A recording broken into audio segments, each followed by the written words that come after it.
नमस्कार दोस्तों, आज मैं सुनाऊंगा आपको एक जानी चोर एक साथी चोर की कहानी। एक बनिए के 3 बेटे थे। एक बार जब बनिया बीमार पड़ा तो उसने तीनों लड़कों को बुलाकर पूछा कि तुम लोग क्या करना पसंद करोगे, किस तरह की जिंदगी बताओगे। बड़े लड़के ने कहा कि वह दुकान से ही गुजारा कर लेगा। छोटा भाई बोला कोई कोई अच्छा सा व्यवहार कर लूंगा। लल्लू जो कि सबसे छोटा था बोला मैं तो चोरी करूंगा। एक बात कहीं तगड़ा हाथ पड़ जाए तो वर्षों तक कुछ करने की जरूरत नहीं पड़ेगी। उसकी बात सुनकर बनिए को बहुत दुख हुआ। बोला बेटे चोरी करना आसान काम नहीं है, पकड़े गए तो मार मार कर भुर्ता बना दिया जाता है, उसके लिए अकल की बड़ी जरूरत होती है। लड़का बोला इतनी अकल तो मुझ में है, चाहे तो इम्तिहान ले सकते हो। बनिए ने कहा तो तुम्हें दिल्ली जाकर अकबर बादशाह का घोड़ा चुराना होगा जिसे पिछले दिनों काबुल से मंगाया गया है। यदि एक हफ्ते के अंदर तुम घोड़े को ले आए तो मुझे विश्वास हो जाएगा कि तुम्हारे में अकल की कमी नहीं है। अच्छा कहकर लड़का उसी वक्त दिल्ली की ओर चल पड़ा।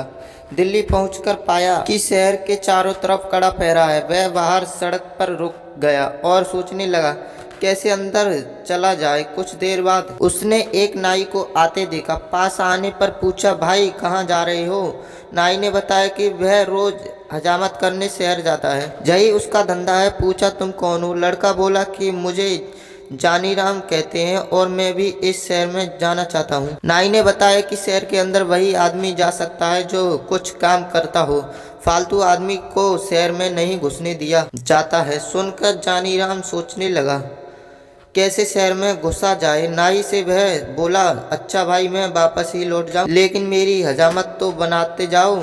नाई ने उसकी बात मान ली। बोला बैठ जाओ। जानीराम बैठ गया, किंतु पानी न होने के कारण हजामत कैसे बनती। तभी जानीराम ने दूर एक तालाब की ओर इशारा किया।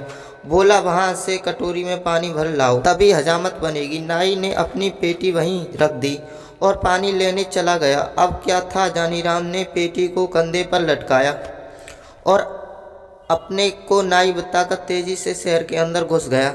शहर पहुंचकर वह एक भटियारी के पास रहने लगा। फिर धीरे धीरे उसने भटियारी को काबू में कर लिया। उसने बोला अगर तू होशियारी से मेरा काम करती रहेगी तो तुझे रोज एक असरफी दूंगा। बुढ़िया राजी हो गई तो उसने बताया कि आज से मेरा नाम जानी चोर है, किसी को पता नहीं चलना चाहिए कि जानी चोर कहाँ रहता है। अगले दिन उसने एक पर्चा लिखकर बुढ़िया को दिया कि उसे ले जाकर दरबार में डाल दे। पर्चे में लिखा था बादशाह सलामत, जानी चोर इस शहर में आ चुका है, वह आपके काबुली घोड़े को चुरा लेगा। बुढ़िया ने वह पर्चा अपने तोते को दे दिया और तोता उसी वक्त पर्चे को दरबार में डालकर आया। बादशाह ने पर्चा पढ़ा तो चकित रह गया। जानी चोर की यह हिम्मत, घोड़े की पूंछ से न बांध दिया तो कहना। बादशाह ने ऐलान कर दिया कि आज रात को जो हमारे घोड़े को रखवाली करेगा उसे 500 रुपये का इनाम में दिए जाएंगे। सुनकर एक लालची सुनार दरबार में पहुंचा और घोड़े की रखवाली का काम ले लिया। बुढ़िया से जानी चोर को जब मालूम हुआ कि सुनार ने घोड़े की रखवाली के लिए जिम्मेदारी ली है तो उसने बुढ़िया से पूछा सुनार के घर में कौन कौन रहता है। बुढ़िया ने बताया कि उसके माता पिता भाई बहन सभी हैं। उसका एक लड़का जवान है जो नौकरी करने परदेश गया है और कई वर्षों से घर नहीं लौटा। जानी चोर खुश होकर बुढ़िया से बोला कि अब काम बन जाएगा, तुम लोहा पीतल और गिलट के कुछ टुकड़े जमा कर उसकी एक पोटली बना लें, बाहर से सुंदर रेशमी कपड़ा लपेट देना। बुढ़िया ने वैसा ही किया। शाम के वक्त जानी चोर ने पोटली बगल में रखी और सुनार के घर जा पहुंचा। घर पर उस रात सुनार की घरवाली और उसके लड़के की बहू थी। जानी चोर ने दरवाजा खटखटाया और माँ को पुकारा। सुनार की घरवाली बुढ़िया हो चुकी थी, आंखों से साफ साफ दिखता नहीं था। आवाज सुनते ही उठ बैठी, बहू को भी जगा दिया। अरे मेरा सुमेर आ गया। बहू उठ देख तो इतने दिनों के बाद सुमेरा लौटा है। बहू भी उठ गई। माँ ने बड़े को गले लगाया, बोली अब तो तेरी आवाज रंग रूप सब कुछ बदल गया है मेरे लाल। हाँ माँ, 12 वर्ष में तो मुझ में बहुत बदलाव आ गया है। पास ही बहू घूंघट काढ़े खड़ी थी। जानी चोर ने पिता के बारे में पूछा। मालूम हुआ कि वे आज पहरे पर गए हैं। शहर में जानी चोर आया है, वह बादशाह के घोड़े को चुराना चाहता है। रात में बहू ने बुढ़िया खाना बनाकर उसे खिलाया। मान अपने कमरे में सो गई। वह भी बहू के साथ कोठे पर जा पहुंचा। देर रात तक उन दोनों में बातचीत होती रही। अंत में बहू ने पूछा, अपने माता पिता के लिए तुम बहुत सारा रुपया कमा कर लाए होंगे, मेरे लिए भी कुछ लाए होंगे। जानी चोर मुस्कुराया और पोटली को खनखनाता हुआ बोला, यह देखो, इस बार तुम्हारे लिए बहुत कुछ लाया हूँ। उन चीजों से भी बढ़कर है जो कि तुम अपने मायके से लाई हो। जरा लाना तो उन चीजों को इनके मुकाबले की है या भी नहीं। बहू बहुत प्रसन्न हुई, अपने सारे जेवर लाकर रख दिए। तभी उसे याद आया, बोली, अपना नौलक्खा हार तो मैं लाई नहीं, वह दूसरे कोठे पर रखा है, ठहरो उसी भी लेकर आती हूँ। कहकर बहू दूसरे कोठे पर जा पहुंची। जानी चोर ने सोचा कि भगवान ने उसे अच्छा मौका दिया है, इसे खोना नहीं चाहिए। उसने संदूकी उठाई और चार दीवारी से कूद कर चपत हो गया। सारा जेवर लाकर उसने भटियारी को सौंप दिया। अगले दिन घर लौटने पर जब सुनार को इस बात का पता चला तो उसकी बोलती बंद हो गई। कहाँ 500 के इनाम मिलने की खुशी थी और कहाँ हजारों की चपत पड़ गई। उसने सोचा कि यह जानी चोर का ही काम है। वह रोता तड़पता बादशाह के दरबार पहुंचा और अपनी कहानी सुनाई। सुनकर बादशाह को आश्चर्य हुआ। सोचने लगा, चोर ही नहीं, वह साथ साथ उस्ताद भी है। किस तरह उससे अपने घोड़े की रक्षा की जाए। दूसरे दिन फिर दरबार में चिट्ठी आ गिरी। इसमें भी घोड़े को चुराने की बात लिखी थी। चिट्ठी पढ़कर बादशाह ने घोड़े पर कड़ी निगरानी रखने को कह दिया। इनाम की राशि 500 से बढ़ाकर 1,00,000 रुपये दी। इस बार घोड़े की रखवाली के लिए कोई तैयार नहीं हुआ। लोग सोचने लगे कहीं इनाम के चक्कर में घर का माल भी न चला जाए।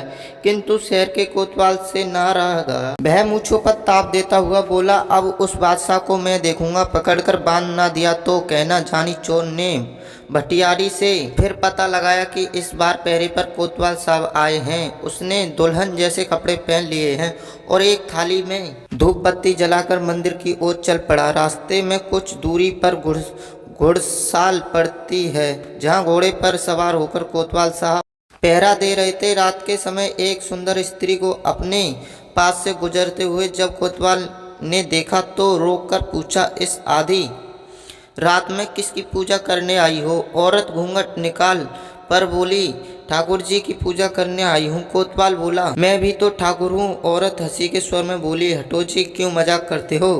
कोतवाल बोला, मजाक नहीं, सच कहता हूँ। तुम ठाकुर की पूजा करने चली हो, जबकि ठाकुर स्वयं तुम्हारी पूजा करना चाहता है।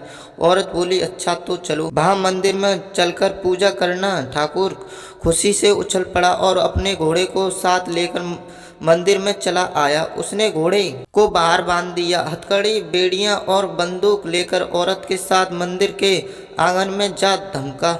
हथकड़ी बेड़ियों को देखकर स्त्री ने पूछा, ठाकुर जी यह सब क्या है? कोतवाल ने बड़े प्रेम से उसे समझाया कि ये चोर डाकुओं के गहने हैं, मैं इन्हें पहनकर देखूंगी। यह कहकर स्त्री ने हथकड़ियां लेकर अपनी कलाइयों में डाल ली। उसकी कलाइयां से हथकड़ियां निकालते हुए कोतवाल बोला, यह तुम्हारे पहनने की चीज नहीं है, तुम्हारी कोमल कलाइयां इससे बल खा जाएंगी। स्त्री ने हट की, नहीं जी, मैं इस चीज़ों को पहनकर देखना चाहती हूँ कि कैसे पहनी जाती। अच्छा तो रुक जाओ, मैं तुम्हें दिखाता हूँ इन्हें कैसे पहना जाता है। जैसे जैसे मैं बताऊँगा वैसे ही तुम मुझे पहनाते जाना। कहकर उसने अपने हाथों में हथकड़ी और पैरों में बेड़ियां डलवा दी। फिर मुस्कुराता हुआ बोला, देख लिया, इस तरह पहना जाता है, अब इन्हें खोल दो। कोतवाल की बात सुनकर स्त्री जोर से हंस दी। उसने अपनी नकली वेशभूषा को अलग किया और बंदूक उठाकर कोतवाल की छाती पर रख दी। पूजा करोगे? बरखुरदार जानी चोर की पूजा करना क्या आसान समझा है? जानी चोर का रूप देखते ही कोतवाल के होश उड़ गए। गिड़गिड़ाता बोला, भाई इस बार माफ कर दो, आगे से कभी तुम्हारे आड़े नहीं जाऊंगा। किंतु जानी चोर कब सुनने वाला था। उसने कोतवाल को एक रस्सी से बांध लिया, उसके मुंह में कपड़ा ठूसकर घोड़े पर बिठाया और बादशाह के महल के आगे फेंक के चपत हो गया। सवेरा होते ही शहर में हलचल मच गई। जानी चोर ने कोतवाल की वह दशा बनाई जो आज तक कभी नहीं बनी थी। लोग जानी चोर के नाम से थर थर कांपने लगे। दरबारियों को लगा कि अब उसके हाथों से घोड़ा को बचाना मुश्किल है। दांव लगने पर वह घोड़े को अवश्य ही उठा लेगा। दरबार में फिर पर्चा आ गिरा जिसमें काबुली घोड़े को जल्दी से भगाने की बात लिखी थी। इस बार 5,000 रुपये इनाम रखने पर भी कोई रखवाली के लिए तैयार नहीं हुआ। बादशाह को बड़ी चिंता हुई कि किस तरह घोड़े की सुरक्षा की जाए और जानी चोर को जिंदा पकड़ा जाए। कोई उपाय न सूझा तो बादशाह ने स्वयं निश्चय किया कि वे अपने हाथों चोर को पकड़ेगा। सोचकर बादशाह उसी काबुली घोड़े पर बैठकर पहरा देने लगा। जानी चोर ने पता लगा लिया कि इस बार स्वयं बादशाह पहरे पर है। वह एक बुढ़िया का रूप बनाकर मंदिर वाली सड़क पर जा बैठा और चक्की आगे रख अनाज पीसने लगा। सड़क के किनारे बुढ़िया को अनाज पीसते देख बादशाह ने पूछा, इस वक्त किसके लिए अनाज पीस रही हो? बुढ़िया हाँफती हुई बोली, क्या करूं सर, का बुढ़ापा बहुत बुरा है और उससे भी बुरी चीज़ है गरीबी। दिन में मोहल्ले के बच्चे पागली कहकर चिढ़ाते हैं, इसलिए रात में यहाँ आकर काम करती हूँ। अभी अभी एक सिपाही आया था पीसने के लिए, गेहूँ दे गया, अभी आकर ले जाएगा। सुनकर बादशाह घोड़े से उतर पड़ा। पूछा, क्या नाम था उस सिपाही का? बुढ़िया ने माथे से पसीना पोंछा बोली, नाम तो सरकार वह जानी कुछ बता रहा था। बादशाह को विश्वास हो गया कि वह वही चोर है। उसने बुढ़िया से पूछा, वह कितनी देर में लौट कर आएगा? बुढ़िया बोली, आता ही होगा सरकार। बादशाह ने सोचा, चोर को पकड़ने का इससे अच्छा मौका नहीं मिलेगा। वह बुढ़िया से बोला, तू मेरे कपड़े पहन ले और मुझे अपने कपड़े दे ताकि मैं उसे पकड़ लूं। वह सिपाही नहीं चोर है, मैं उसे पकड़कर बादशाह के पास ले जाऊंगा। बादशाह ने अपने कपड़े पहनाकर उसे मंदिर के आंगन में भेज दिया, साथ ही अपना काबुली घोड़ा भी उसके हवाले कर दिया। स्वयं उसने बुढ़िया के फटे पुराने कपड़े पहन लिए और सड़क के किनारे बैठकर चक्की घुमाने लगा। हाथ में घोड़ा आते ही जानी चोर फूला न समाया। वह तुरंत घोड़े पर चढ़ा और एड़ लगाते हुए बोला, बादशाह सलामत, तुम चक्की पीसते रहो। जानी चोर यह भागा। बादशाह ने आवाज़ सुनी तो कलेजा धक रह गया, हाथ से चक्की छूट गई। वारे जानी चोर, तू तो अकल का पुतला निकला। उधर जानी चोर बादशाह की पोशाक में घर पहुंचा तो बनिए को विश्वास हो गया।